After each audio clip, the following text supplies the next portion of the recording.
Hey everyone, welcome to a game called To Be or Not to Be. And if that sounds like William Shakespeare, because it kinda is, from what I remember, this game is created by a man called Ryan North, who has made the book Romeo and or Juliet, which is one of my favoriteest books of all time. I don't even remember who it was, because you pick who you are, and you get to go in and you get to choose your own adventure. And I love a good choose your own adventure, so let's get into this. And also, I should read more of Romeo and or Juliet. It was so funny. Oh, we can enable narration. Yes? Yes, please. Ooh. Achievements and art still lock while narration is enabled, but notifications will not be displayed. Huh. Thanks. Okay, I'm in the way.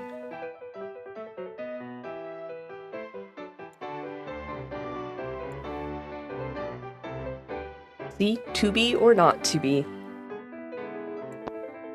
William Shakespeare, 1564 AD to whenever he died, was well known for borrowing from existing literature when writing his plays. Romeo and Juliet. Hang on. Content sound. Ooh.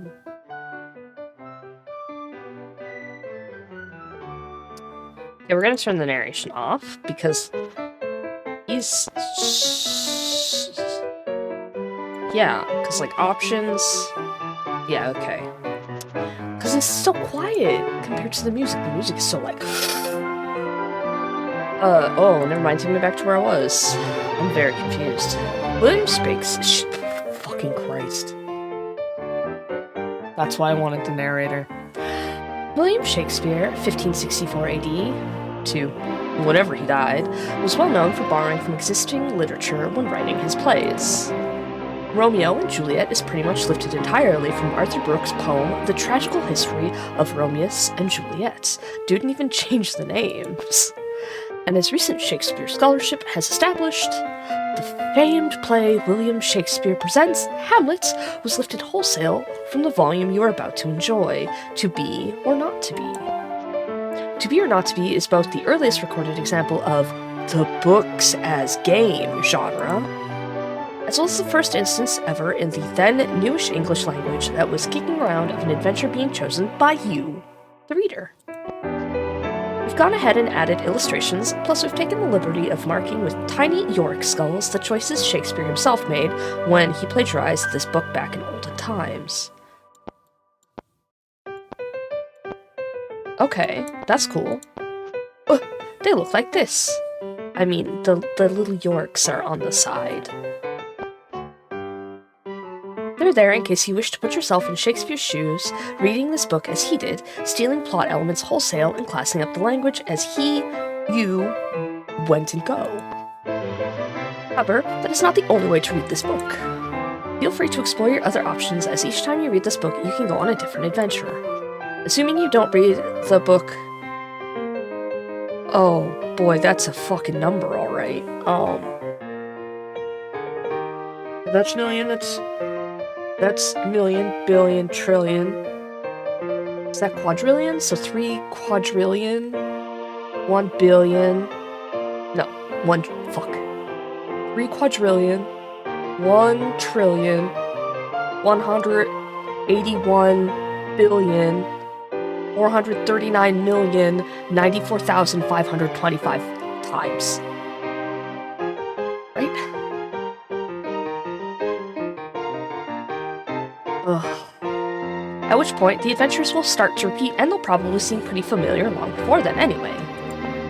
Now, take yourself back to history when ghosts walked the earth and nobody knew velociraptors were ever even a thing. Steel yourself to experience the magic of Shakespeare as it was meant to be experienced. In a non-deterministic narrative structure where you end up thinking, maybe you made a wrong decision. So you mark the pages you were just on so you can always go back and make a different choice if you die for some dumb reason. To be or not to be, that is the adventure. Ryan North, noted Shakespeare scholar enthusiast. Man, what if I just read the acknowledgements instead? You can't tell me what to do, smart guy. I'm just gonna keep reading. That's literally, I think... Hey. I swear to God. Where is it?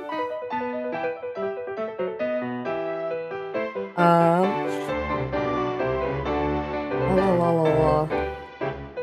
La la la la la. Okay, literally here.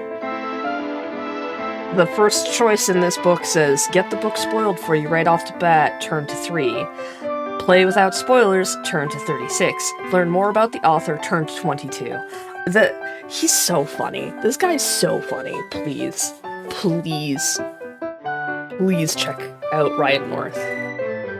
If not for him, for me, who absolutely adores this absolute nonsense, because it's so fun. I'm going to... Yeah, you can't tell me what to do, smart guy. I'm just gonna keep reading. Whoa, whoa, whoa, slow down there, cowboy. At the end of that last bit, you were supposed to make a choice, and then jump to the page that reflects that choice.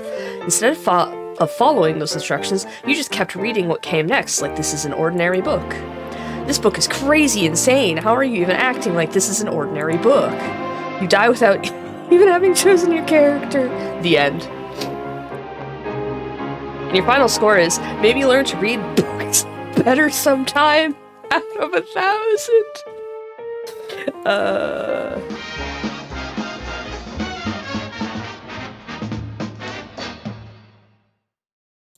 Ooh. That's fun. I like how it's got the red. Artwork unlocked. Congratulations, you found a piece of artwork. View it anytime in the art gallery under extras from the pause menu. Dude, that's not a very good score, I gotta say. Okay, wait, I got this. Let me try this page-turning thing again.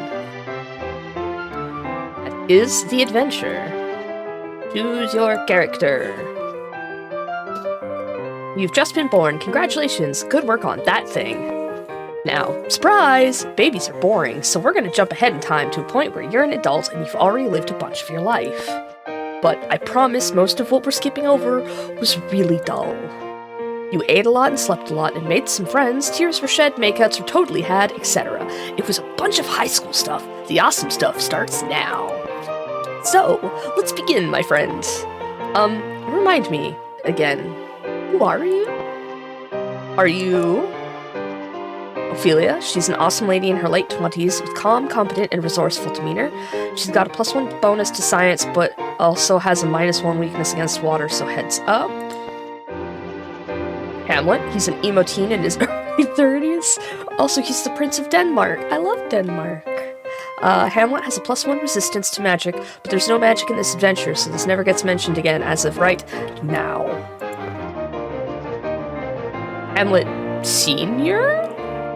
He's the king of Denmark, 50 years old. He's super good at fighting and leading men into battle and naps. Let's say +1 to each. Look, bottom line, he's an unstoppable machine of death, and should you choose to be him, you may experience kingly glory. Dude, I'm gonna play as Hamlet Senior. Fuck yeah. You are King Hamlet. All of Denmark is under your command. Everything's going so great for you. At present, you are in Norway, where just this afternoon you led Denmark's forces to an astounding victory during which you personally killed the Norwegian king. Stabbed him right through the head, you did. His eye popped out and rolled on the ground, and then you stepped on it. Whoa, your ass is bad. You're a badass. You decide after a day of being good at fighting, you should have a nap. You've earned it. You settle down in an orchard for some nappy times. During your delightful rest, your brother pours some poison in your ear and you die. Huh? Not to be. Surprise! You didn't know poisons work that way. Haha, wow, you've barely made one choice so far and you're dead already. Way to go, champ. You're really good at books, huh? It's just a stellar job you're doing reading here, Chuckles.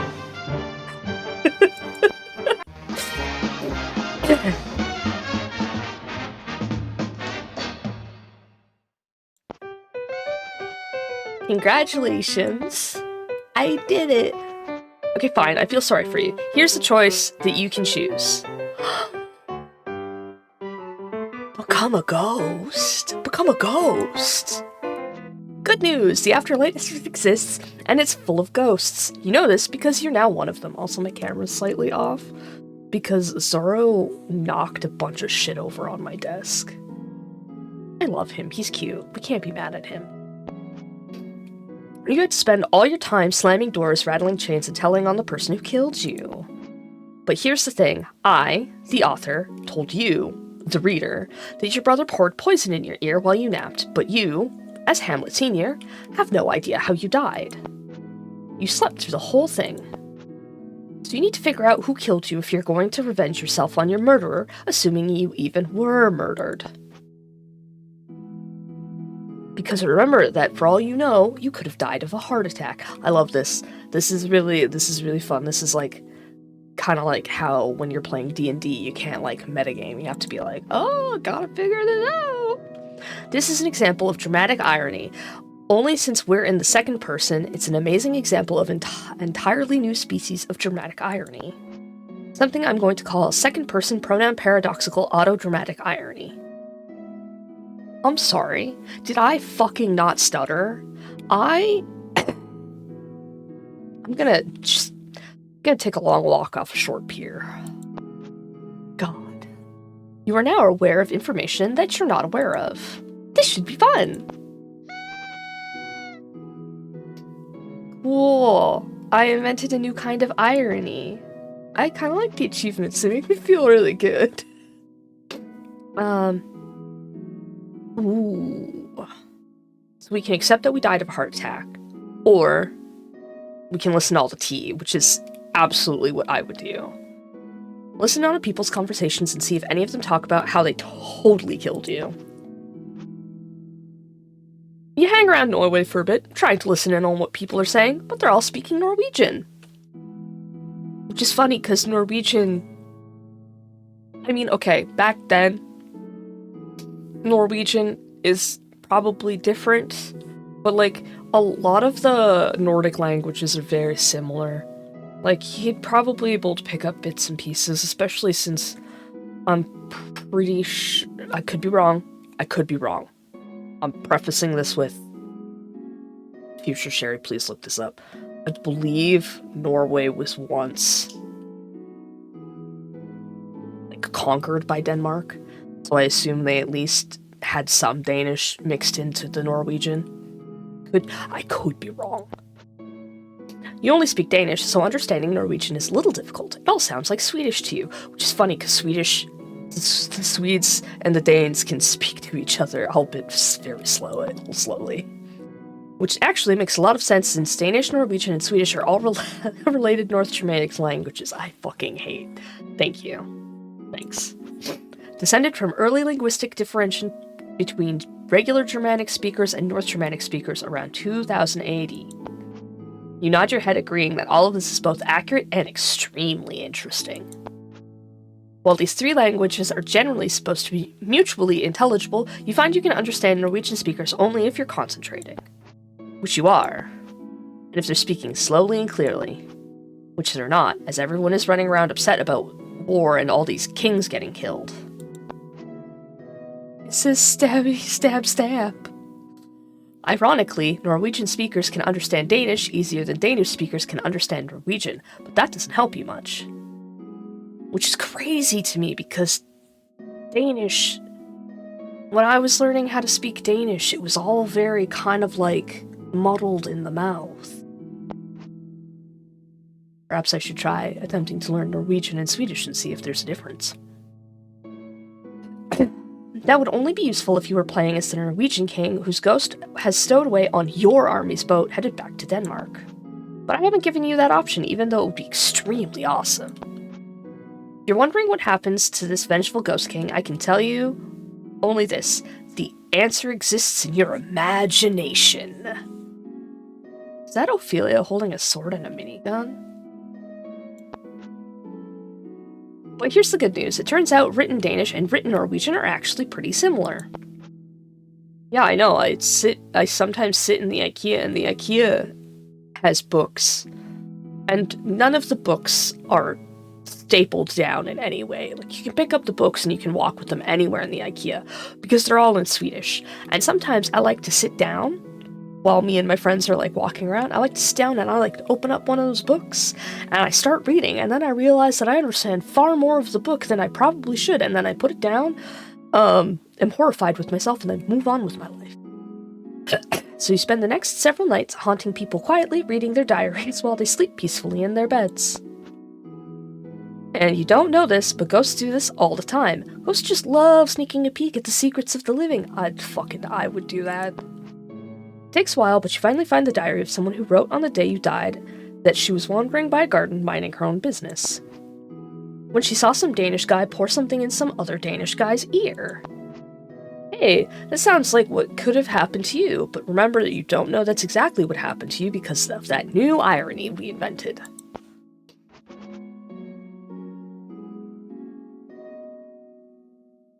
Ooh, so, sorry, my brain shut off. Wake up this person and ask her about it. Wake up this person and hold up a piece of paper where you've written down a question asking her about it. Obviously, we're gonna write it down. You grab a piece of paper to write down the words, "Hey, I'm not here to kill you, I just want to know about that murder you maybe witnessed," but in Danish, of course. You gently shake the woman awake while holding the piece of paper up in front of her. She's freaked out initially. She was just woken up by a ghostly apparition from beyond the grave. But once she reads your note, she looks at you suspiciously and says, "Real?" You flip over the paper and write, "Yeah, I'm the guy that got killed maybe, and I guess I want to revenge my death or whatever. But please, speak slowly as Norwegian is not my native language. I'm from Denmark." "Oh," the woman says in Danish. "I speak Danish too." "Kick-ass," you reply.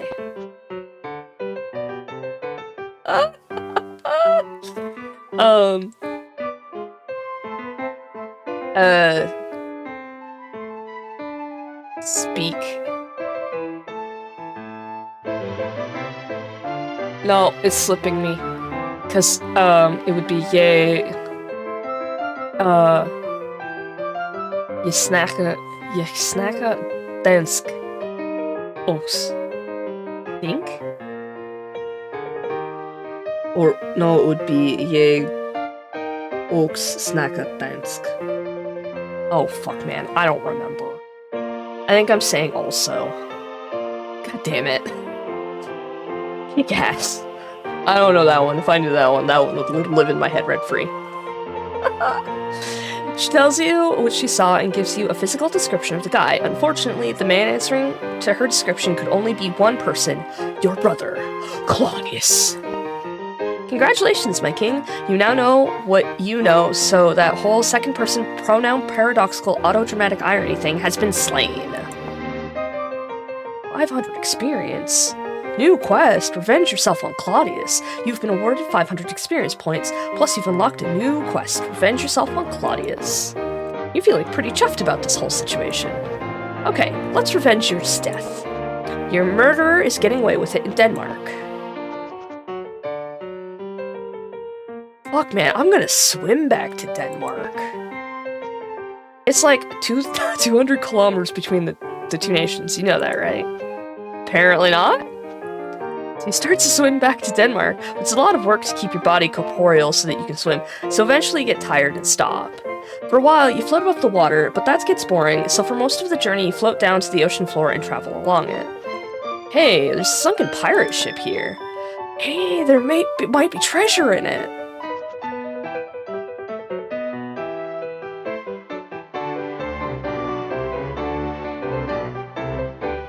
Examine the pirate ship.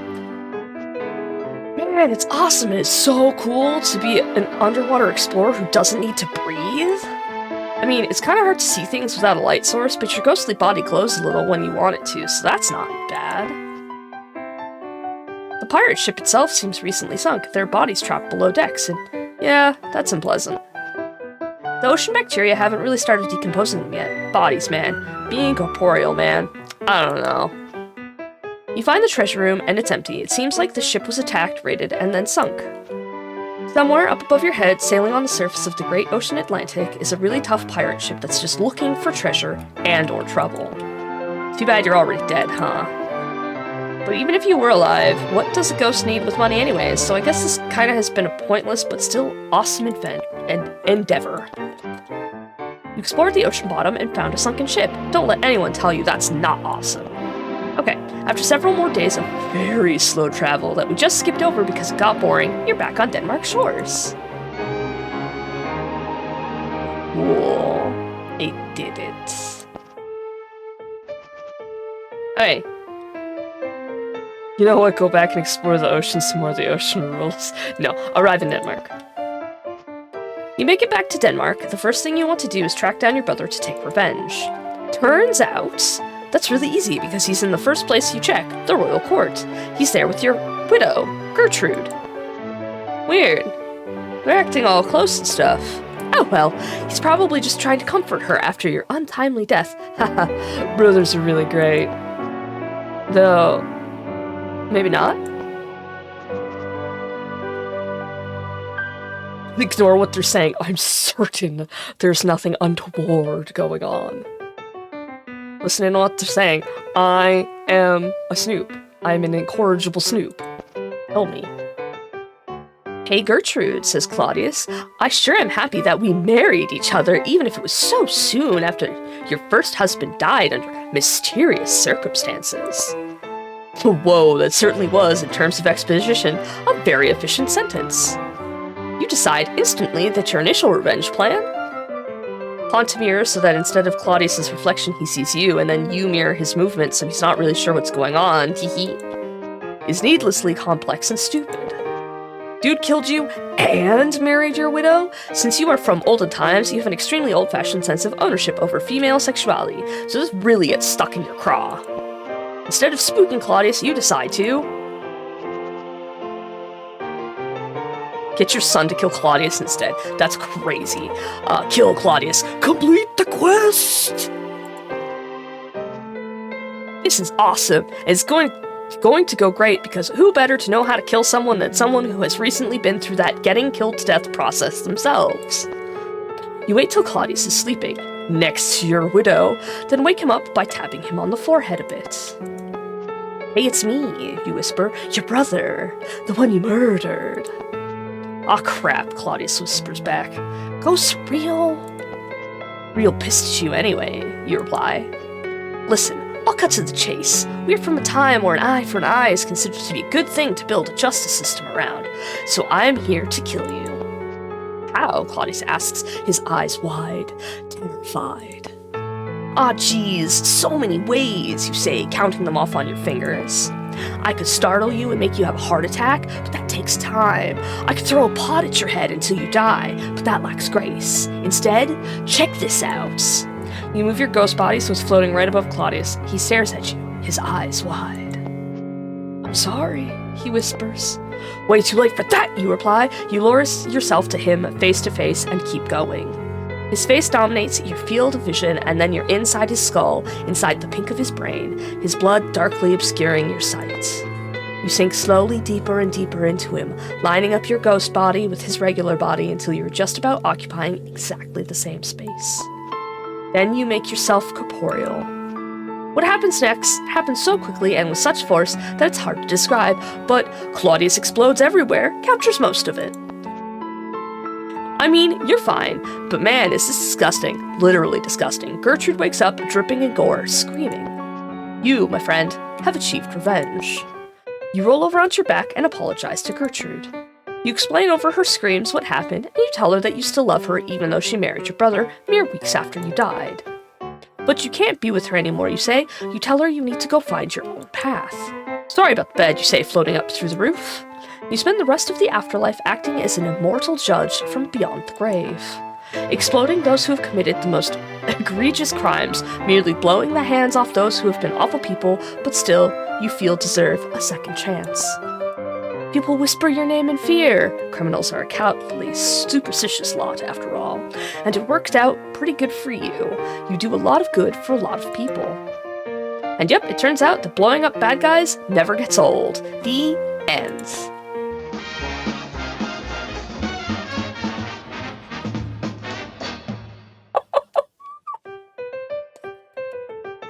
Yay! Yeah! It's time for the Hamilometer?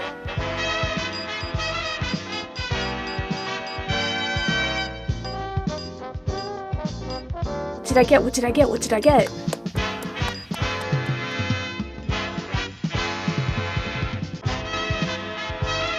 Not B. Ooh. Morpheus, red or blue. Your stats this adventure. Poisons misused 1. Choices made 14. Times you were 0. Times you were not 1. Rosencrantzes 1. Guildensterns 1. You created a better story than Shakespeare. Why not use your limitless power on an all-new adventure? Restart the adventure. Yes. Yeah, we did. No. Thank you. What? Thanks.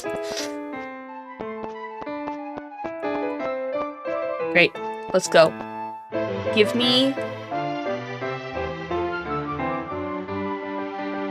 my character. Okay, babies are boring. So let's pick our character. Okay, let's play as Ophelia. To be she. Nice. Right, you're Ophelia. You are a beautiful and independent young woman, and although it makes you roll your eyes when you think about it, you've fallen in love with a prince.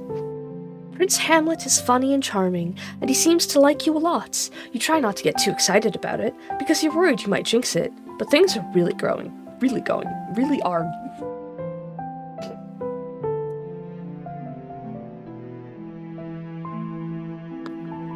But things really are going great. I did it. Guys, I did it. So proud of myself. Only it's been hard doing the long-distance thing while you've both been off at university, and while you've loved studying capital S science, and you're sure Hamlet loves studying capital U undeclared, it hasn't been easy. Now that you're both back together in Denmark for his father's funeral and his mother's second wedding, it's been harder still. Hamlet's really sad, and you can't blame him for that since, you know, his dad died. But you wish there was something you could do to help him. When you last saw him, Hamlet mentioned how the castle seemed cold and drafty, and for some reason, it stuck with you. You've been sitting at your desk trying to think of something you could give him that would help with that. A way of cheering him up a little. Remind him he's still got people who care about him. He wears these cloaks all the time, but then he's taking them off in warm rooms and putting them back on in cold ones. If only there was some way you could keep the rooms at a uniform temperature, he wouldn't need to be constantly adjusting his clothes throughout the day. But to do that, you'd need some way of measuring heat and a way of transporting it throughout the castle, perhaps through a series of pipes. Your thoughts are interrupted by a knock at your door. Who is it, you call? It's me, says your brother. Come on, let me in.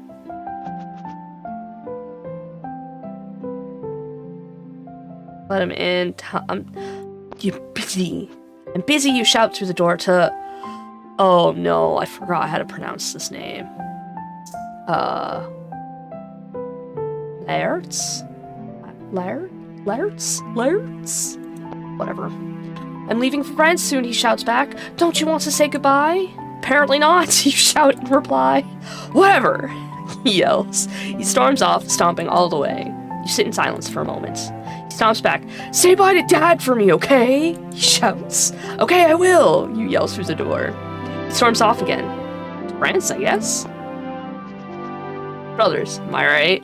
Return to your work. At your desk, you continue your work on the problem of automatically heating the castle.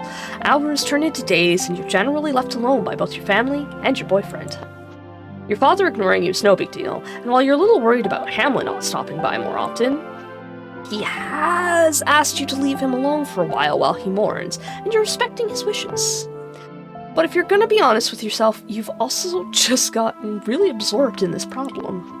You decide to split the problem into sections, delivering heat and knowing when to deliver heat.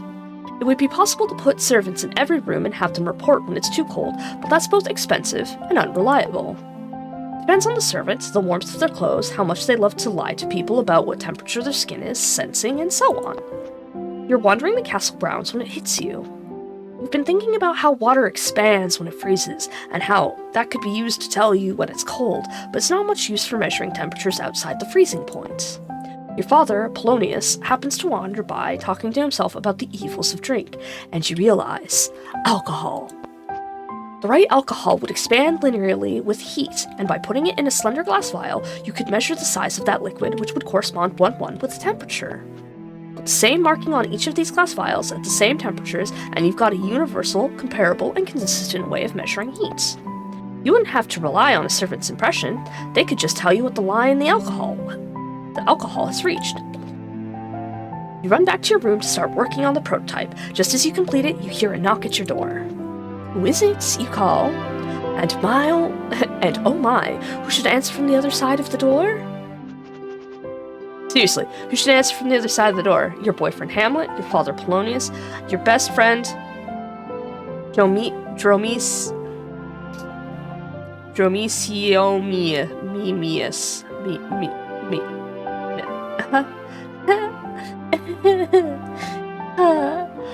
My best friend Dromisi.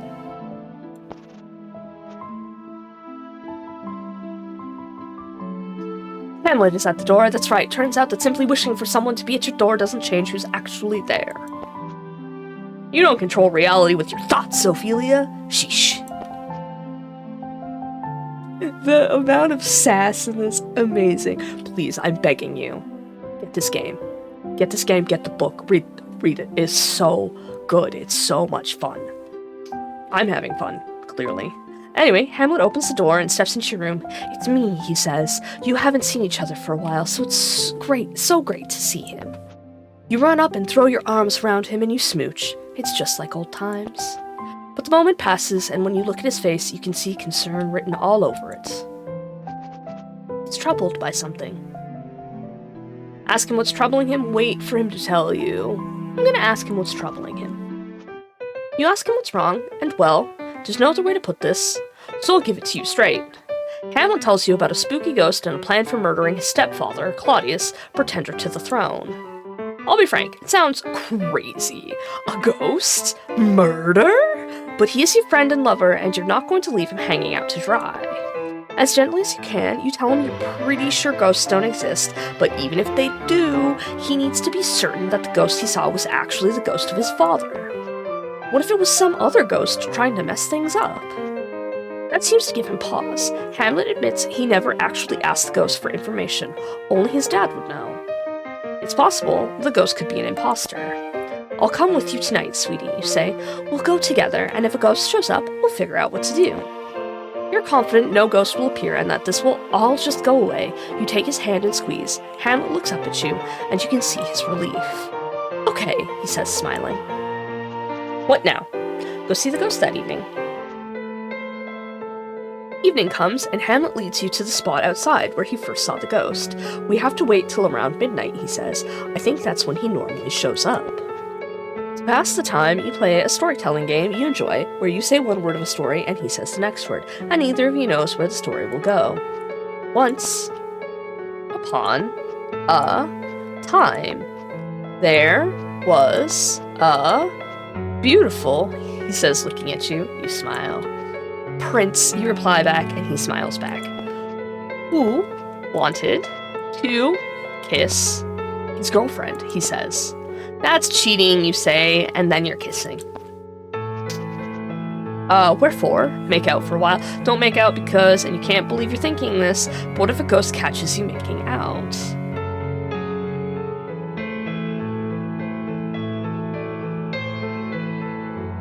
I mean, you can't really stop them from watching you kiss when they're not, like, making themselves known. So let's just make out for a while. You make out for what turns out to be quite a while, as the night is warm and the stars are stunning and there are no bugs here to bite any exposed flesh, and before you know it, you've totally made out as much as it's possible to. Totally make out, nice, and you fall asleep in each other's arms. If ghosts exist, and if one really did show up, he certainly had the good grace to leave you alone for your makeouts. Also, he was probably embarrassed. You were both way naked. The two of you return to the same spot the next evening, and the evenings after that. But it becomes more and more a date night, and less a specter from beyond the grave wants to get some murders done thing.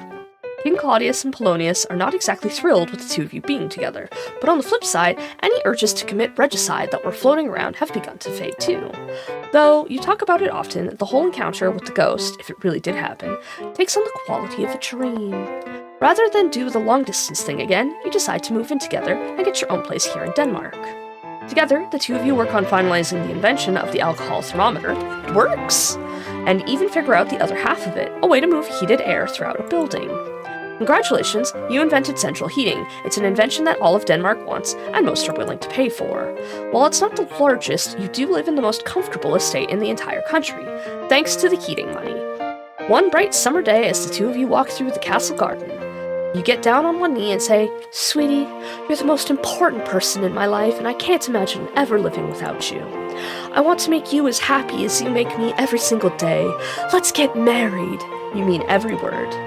It's not the most traditional proposal in the world, nor is it the most traditional wedding, but it's wonderful and beautiful and perfect. You're very happy. You don't invite Claudius to the wedding. A few years later, Claudius falls ill with some sort of lung disease, and his doctors are unable to treat it effectively. He passes away only a few months later, having never produced an heir. Shortly after, the two of you become the new king and queen of all of Denmark. Your first child, Alex, is born 5 months later, and you all live very happily ever after. The end.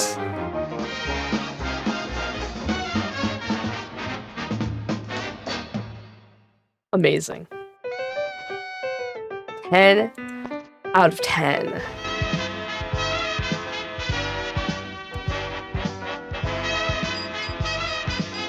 I had to at least get kissable, right?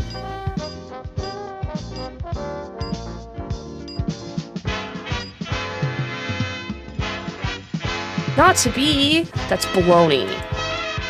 What do you mean not to be? This is made 10. Times you were 1, times you were not 0. Restart the adventure.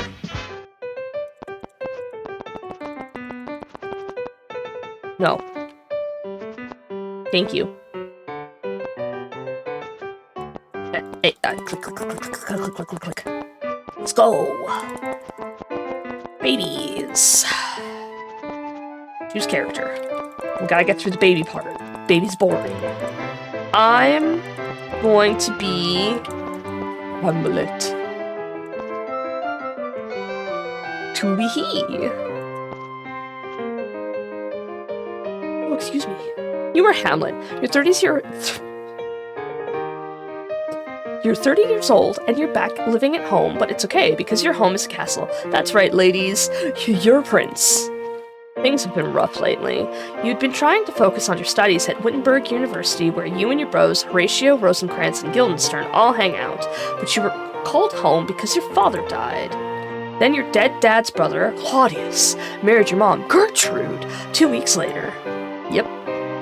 It's made you kind of upset. You raced home to comfort her, but she's married your uncle, and that is weird. You feel weird. Right now, you're in the audience chamber of your father's castle, here in sunny Denmark. King Claudius is here, addressing his court. Laertes and Polonius are here too. Laertes is kind of a jerk, and Polonius is his father. Polonius is also the father of Ophelia, whom you're totally sweet on. She's not here, though. Who knows what adventures she's having as we speak, while you're stuck in this drafty castle room listening to other people talk about their feelings? Speaking of speaking, just now, Laertes says something about how now that Claudius is king, and he's attended the coronation, is it okay for him to go back to France? Claudius says, sure.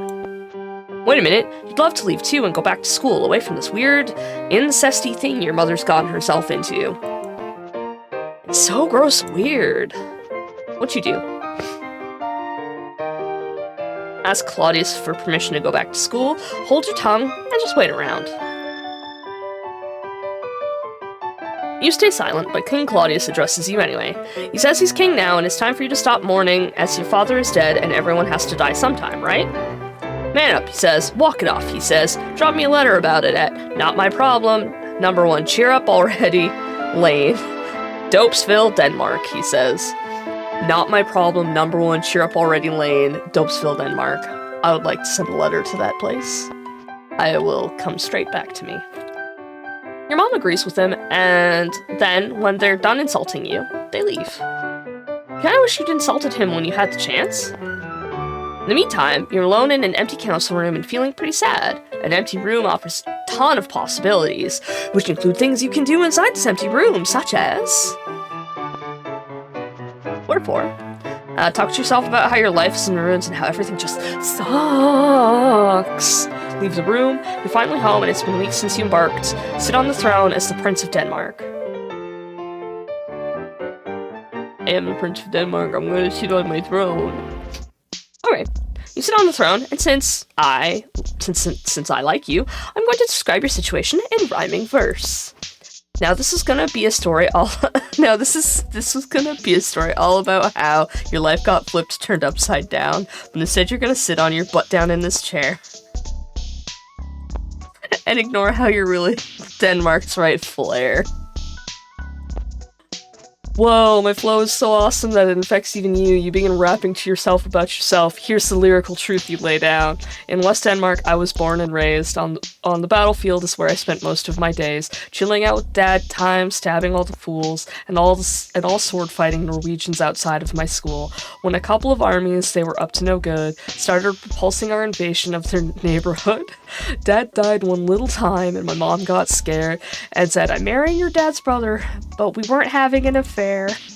Feel like you could keep spitting some extremely tight rhymes, but you also feel like you've brought yourself pretty much up to speed on your own life. Well done, Prince Hamlet. You know, Hamlet, smell you later. There was a line there I missed. Can I go back? Go, click. Hiya. Okay, no. Okay. Good. You certainly are fresh. It's a pun because of the fresh Prince of Bel-Air. Continue sitting on the throne. While you're busy doing that, your friend Horatio bumps into you and tells you, A, he's in town for your dad's funeral, mom's wedding, and they've served leftover appetizers from one at the other. Ooh, that's tacky. Ghosts are real. He's seen one, and so have a bunch of other guys. He keeps showing up at the same time, and he's pretty sure it's the ghost of your dad. Finally, some adventure, some closure. You agree that you'll come with him tonight to see the ghost when it shows up again. Such an obvious decision that it kind of feels like you don't even have a choice in the matter. What do you do? Agree to go with Horatio tonight to see the ghost when it shows up again. I'll be there, 11:30 sharp, you say, and Horatio leaves satisfied. Well, now you have 8 hours to blow before it's time to meet ghosts. What do you want to do, Hamlet? Be Ophelia for a while? Play solitaire.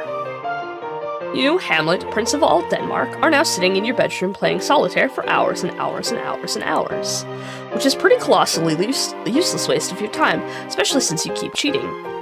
5 goes on top of a 3, Hamlet? Oh, really? Anyway, at this point, we're 15 games in, and wow, if you're not careful, people might start saying that your tragic flaw is, I don't know, inaction?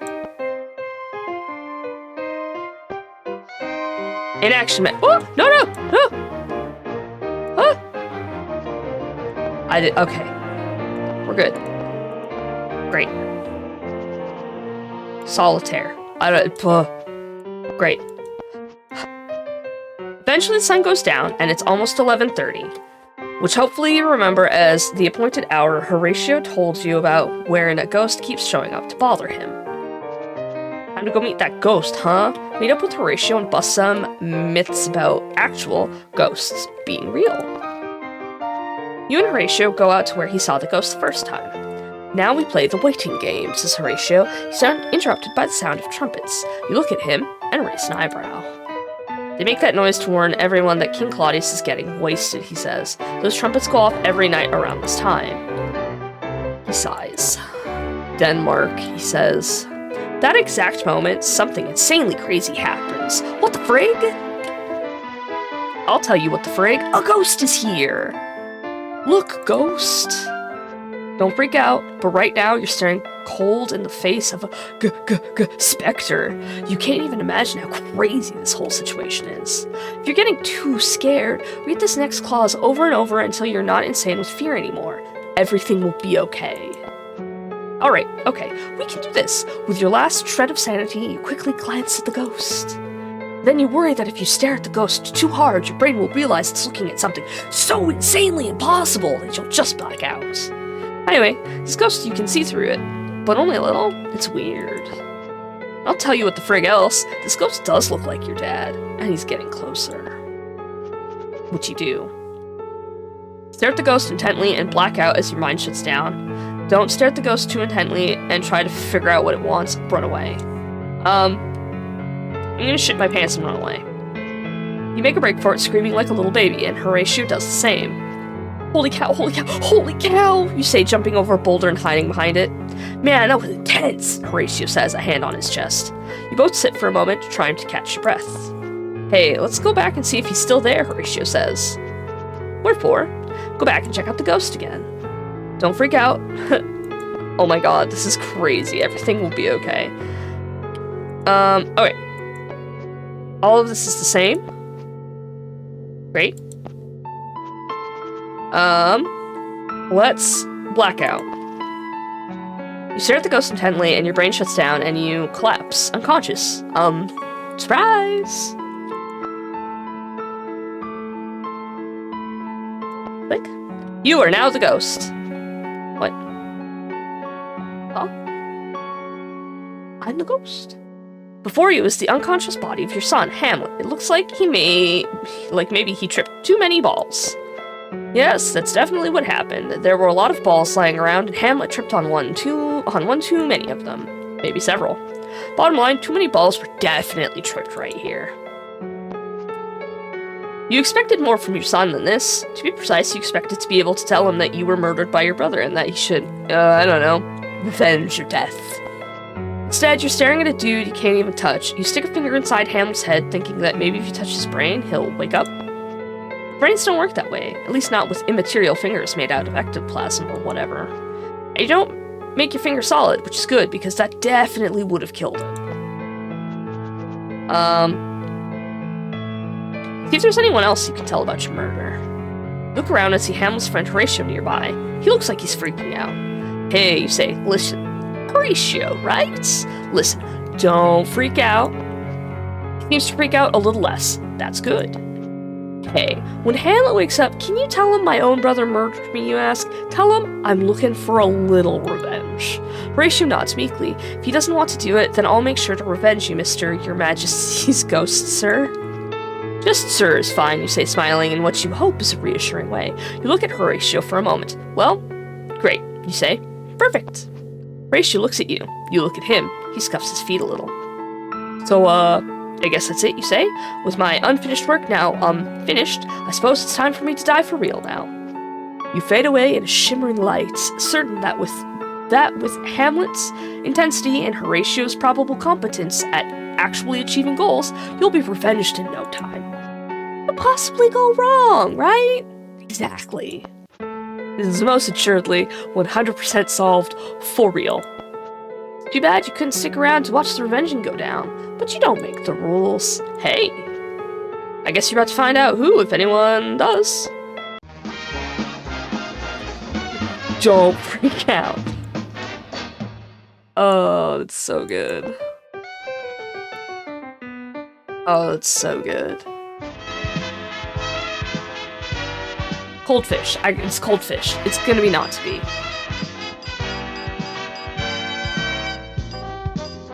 It should be cold fish because technically I was both been and dead. Damn it. Ooh. That's disadventure. Choices made 15. Times you were 0. Times you were not 0. Times borrowing, lending 0. Crazy. Show me the credits. Oh my god, amazing. With Ryan North, William Shakespeare, and me. And you. We are the writers here. So I just wanna say that I absolutely adore this. And I know this is like Christmas Eve, whatever, but like this is my gift to you is doing something fun and having fun. And I hope that you guys all enjoyed this because I certainly enjoyed this. I love this. Ryan North is amazing. Please check out this game. This is To Be or Not to Be. And check out Romeo and or Juliet if you can, because that's also a blast. It's really fun. And like, even if you're not super into Shakespeare, it's such an accessible way of getting into it. Like, so good. Please, please, please, please. I'm begging. Yeah, I hope you guys really enjoyed this, and let me know what you thought of this game, because I think that it's great. I think that's great, and I hope you think it's great too. So, I'll see you guys. What? Losing contestants will receive a gift basket of delicious chocolates. Dang. Anyways, I'll see you guys in the next one. Bye.